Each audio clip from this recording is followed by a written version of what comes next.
Umva ukuri. Kuba mu itorero si ukuba mu rusengero. Uhereye mu gihe cya Adamu kugeza mu gihe cya Yosefu. Uhereye mu gihe cya Nowa, igihe cya Aburahamu. Abakiranutsi bose barasengaga, bakambaza Imana, nta n'umwe wasengeraga mu rusengero. Urusengero ntabwo ari inzu y'Imana. Aho Yakobo yise inzu y'Imana, aho yambarije Imana ikamwumva, niho yise inzu y'Imana n'amarembo y'ijuru.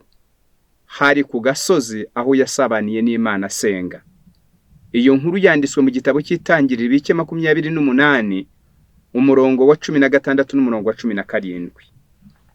Urusengero rwaje kubakwa na Salomo.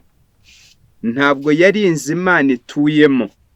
Ibyo byahakanywe na Salomo ubwe ku munsi wo kuyeza. Byanditswe mu gitabo cy'Abami ba mbere ibice 8 umurongo wa 27. Salomo aravuga ati, ese koko Imana izatura mu isi? Aravuga ati, dore ijuru ndetse ijuru risumba yandi nturikwirwamo, nkanswe iyi nzu nubatse. Ati cyakora ubwo yitiriwe izina ryawe, uzajye wumva abagaragu bawe bazajya basenga berekera urusengero. Ntabwo inzu Imana yari ituye umwo, ahubwo Salomo aravuga ati, uzajye utwumva uri mu ijuru, udukirize igihugu.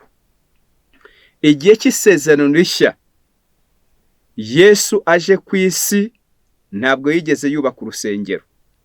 Tukivuga iby'urusengero, ibuka ko rurya Salomo yubatse rwari rumwe mu gihugu ruzira urwa kabiri, rufite ibyumba byinjirwamo n'ibitinjirwamo.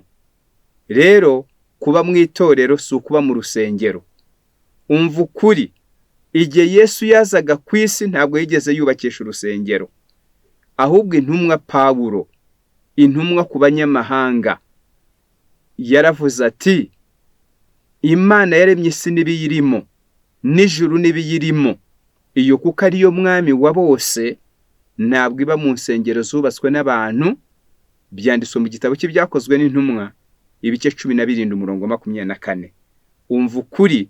Kuba mu itorero si ukuba mu rusengero.